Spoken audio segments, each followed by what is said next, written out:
estamos viendo la ley de Lenz-Faraday. La ley de Lenz es una ley cualitativa que nos da el sentido de la corriente inducida, es decir, nos explica o nos dice cuál tiene que ser ese sentido. Y ese sentido tiene que ser aquel que haga que se cumpla el principio de conservación de la energía mecánica. La ley de Faraday es una ley cuantitativa, a diferencia de la de Lenz, que es cualitativa, que nos da el valor de la corriente, el valor cuantitativo, el valor numérico. Bien, la ley de Lenz nos dice que el flujo producido por la corriente inducida se opone a la variación del flujo inductor. Dicho de otra manera, se opone el flujo producido por la corriente inducida, se tiene que oponer a la variación del flujo inductor. Es decir, si mi sistema el flujo está disminuyendo, pues entonces esta ley, esta inducción, esta corriente inducida tiene que generar un aumento de las líneas de campo entrando. Es decir, si disminuye las líneas de campo debido al movimiento relativo, pues el resultado de esta corriente inducida es que intentar oponerse a esa causa, es decir, digámoslo así, que se opone a la causa de la perturbación que la produce, ¿vale? Es parecido en ese sentido al principio de Le Chatelier en química, que dice que el sistema reacciona siempre intentando reaccionar a la perturbación, es decir, se opone a cualquier perturbación de un sistema en equilibrio.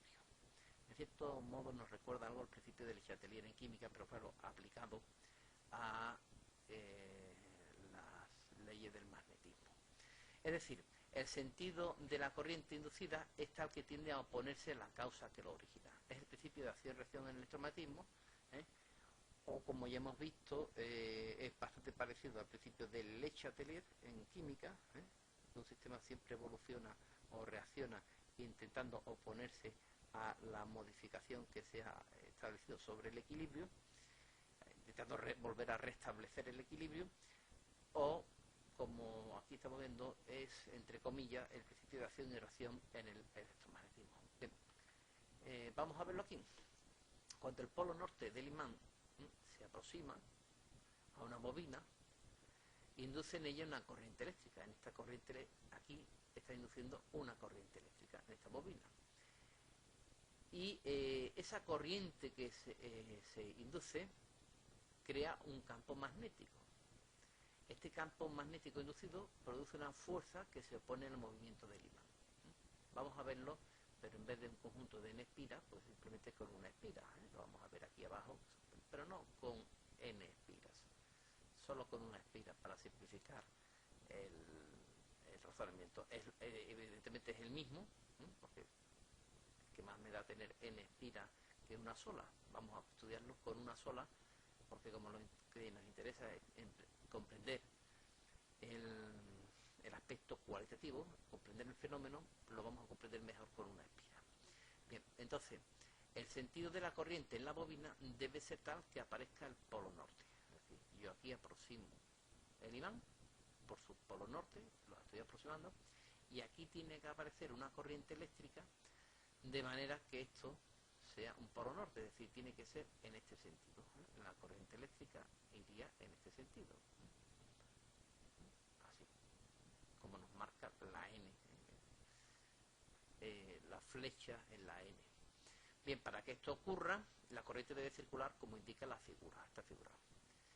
¿Vale? Entonces, es decir, al acercar el imán, la espira se comporta como un polo del mismo signo, claro, porque luego puede ser justo lo contrario. Si yo acerco el imán, encima que aparezca aquí un polo sur, que me atraiga mi imán, esto es un proceso, sería entonces un proceso espontáneo, y encima de que no se realiza trabajo obtenemos energía, una corriente eléctrica circulando, es decir, tiene que ser por fuerza un polo norte. Bien, si el polo norte se aleja, que estamos en este caso, si el polo norte se aleja, como estamos diciendo, debe aparecer en la cara de la bobina un polo sur, ¿sí? De manera que ahora me cueste trabajo retirar ¿qué? El imán. Así, el trabajo que se realiza para acercar el imán a la bobina vence la fuerza de repulsión que se crea entre la cara norte de la bobina y el polo norte del imán. Este trabajo es el que origina la FEN inducida, es decir, que el trabajo de las fuerzas externas, imán o el elemento que esté moviendo el imán en este sentido o que esté moviendo el imán en el otro, ese trabajo está siendo empleado en crear corrientes eléctricas, ¿vale? Es decir, que esta corriente eléctrica, esta energía que aparece aquí, esta corriente eléctrica, pues no aparece de la nada, sino que es una conservación de esta energía, este trabajo que emplea mi mano o el elemento mecánico que sea en mover el imán, en vencer esta fuerza repulsiva que aparece entre los dos polos norte, pues ese trabajo ha sido empleado en generar esta corriente eléctrica, es decir, no ha aparecido energía ahí de la nada, ¿no? Es decir, se sigue cumpliendo el principio de conservación de la energía. Bien, ley de Faraday.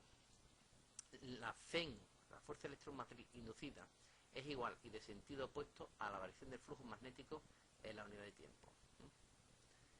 Esta es la ley de Faraday. Es igual a menos incremento de flujo partido incremento de t, ¿vale? La variación del flujo partido por el tiempo. Bueno, podríamos decir que incremento de flujo partido incremento de t es la ley de Faraday y el signo menos sería la ley de Lenz. Incremento de flujo partido incremento de t sería la ley de Faraday. ¿Cuánto vale? Pues calculo este incremento, el incremento del flujo partido incremento de tiempo, me sale un valor y esa será la FEN. ¿Y qué sentido tiene la FEN? Pues viene dada por el signo menos, y el signo menos precisamente se introduce o se pone porque es la ley de Lenz. Ese signo menos se introduce porque me dice que se tiene que oponer a la variación de flujo respecto al tiempo, es decir, se tiene que cumplir el principio de conservación de la energía. Entonces, dicho de alguna manera, por si queremos comprenderlo así, esta parte de aquí sería la ley de Faraday y esta vendría determinada por la ley de Lenz. A toda ella se le llama ley de Lenz-Faraday. Bien, la variación del flujo se expresa en Weber partido segundo, Weber partido segundo, y la FEN, fuerza electromotriz, inducida en voltio. El signo negativo viene dado por la ley de Lenz, como estamos diciendo. Si queremos calcular la FEN instantánea, es decir, hacemos incremento de t tender a cero, incremento de flujo partido por incremento de t, cuando el incremento de t tiende a cero, obtendríamos E, que es menos la derivada del flujo con respecto al tiempo, ¿vale? Menos la derivada del flujo con respecto al tiempo, diferencial T, ¿vale? El límite, ya decimos, E igual a el límite de menos límite cuando el incremento de t tiende a cero de incremento de flujo partido incremento de t. Y este límite, evidentemente, cuando el incremento de tiempo tiende a cero, es la derivada. Este límite es una derivada. Así como la FEN sería, la FEN de una pila, el trabajo por la unidad de carga, es decir, es la energía del generador necesaria para que circule por el circuito la unidad de carga, del mismo modo la FEN inducida es la energía introducida en el circuito que permite la circulación de carga, ¿vale?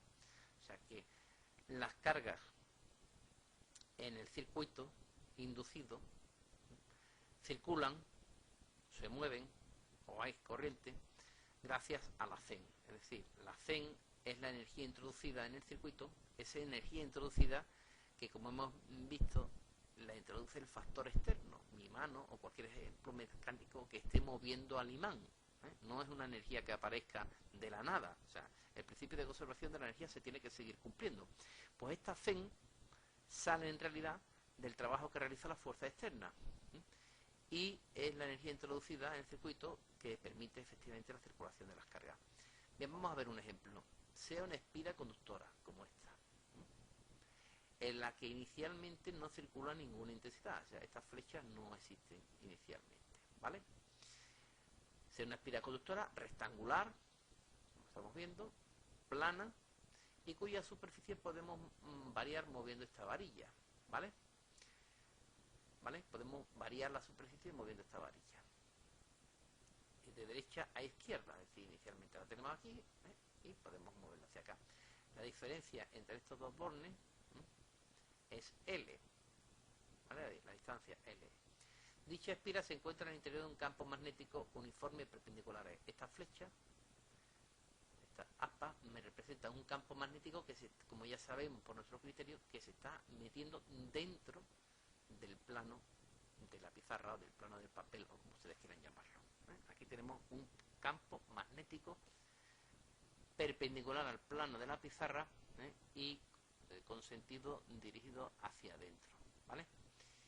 Bien, entonces veamos qué ocurre. Cuando yo desplazo el conductor hacia la derecha, bueno, hay que decir antes que nada, cuando esta varilla está en reposo, aquí no hay corriente, ni intensidad de corriente, ni nada, no circula ninguna corriente. Pero veamos qué ocurre cuando desplazamos el conductor hacia la derecha. Bueno, pues si yo desplazo el conductor hacia la derecha, esta superficie se está haciendo cada vez como más pequeña. Entonces, si se está haciendo cada vez más pequeña, ¿qué le pasa al flujo?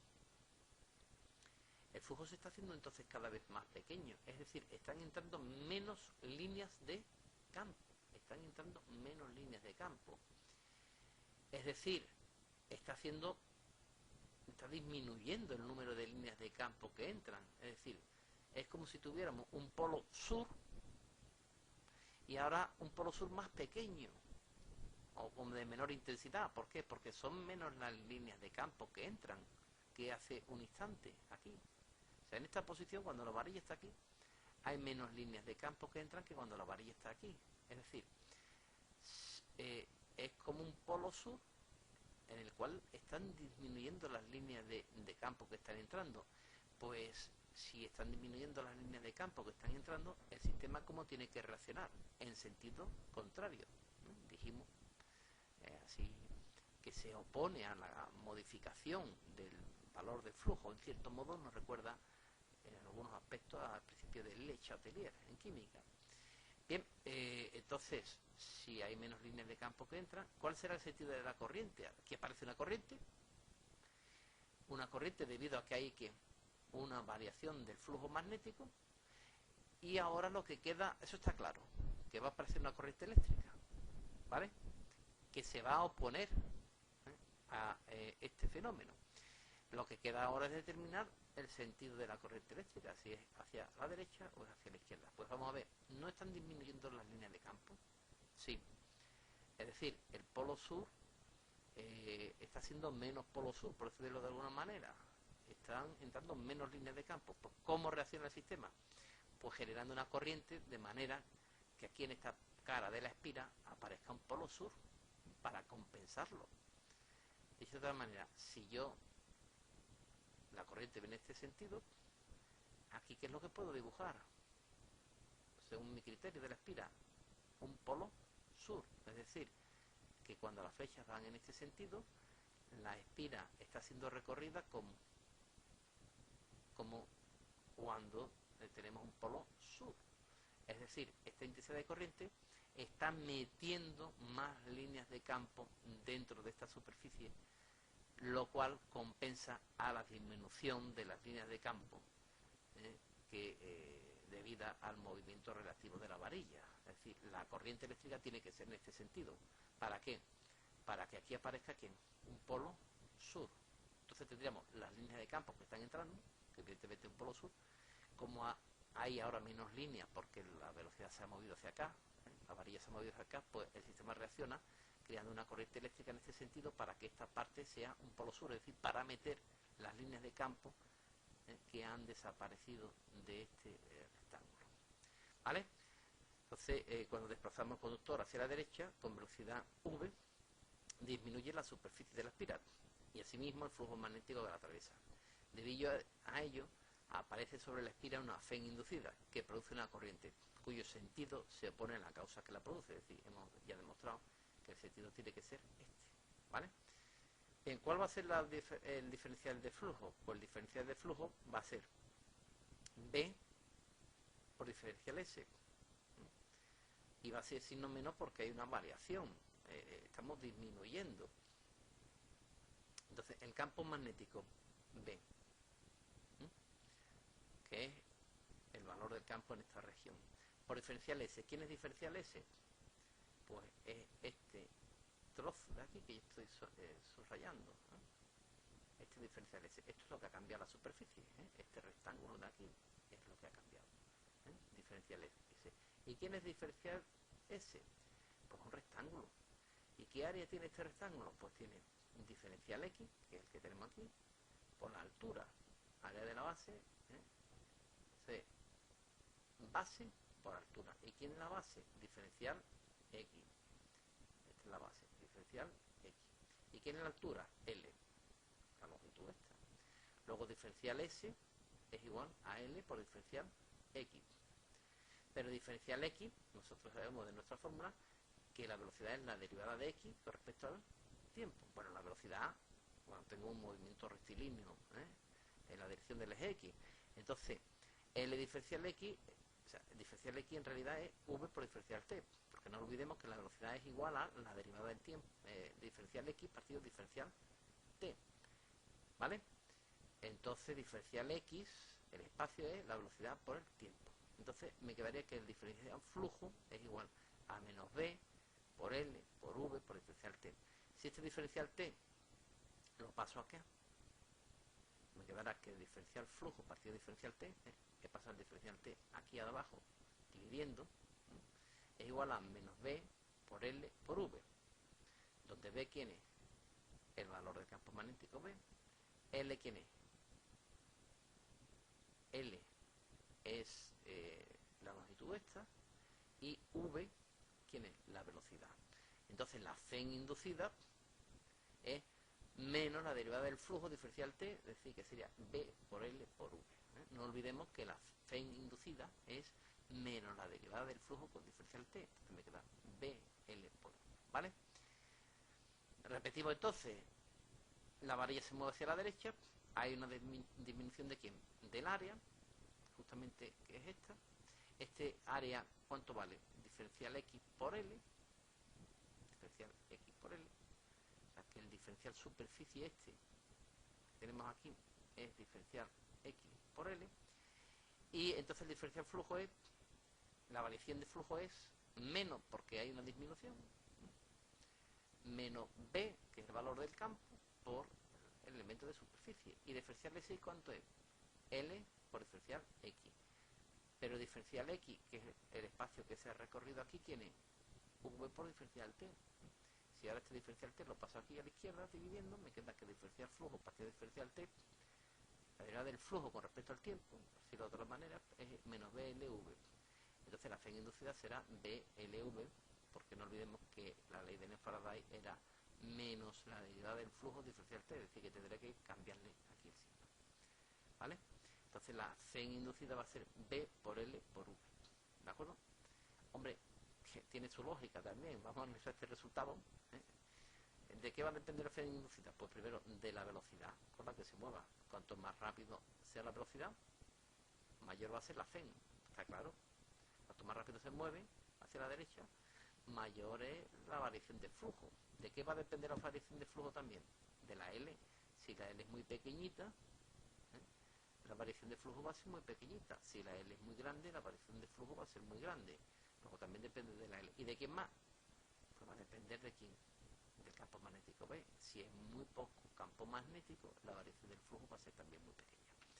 Bien, aquí veremos un ejemplo, se propone al alumno siguiente ejemplo, una bobina rectangular de 100 espiras, de superficie 2 por 10 elevado a menos 2 metros cuadrados cada espira, y está dentro de un campo magnético uniforme, cuyas líneas de fuerza son perpendiculares a la cara de la bobina. Si el campo magnético varía desde 0,1 segundos a 0,6 Tesla a 0,3 Teslas, calcular la Fn inducida en la bobina. Bueno, este ejercicio ya lo haremos en clase. Y también se propone otro, que es calcular la diferencia de potencial entre los extremos de un conductor rectilíneo de 1 metro de longitud, que se mueve con una velocidad constante en el interior de un campo magnético. Bien, eso lo haremos más adelante.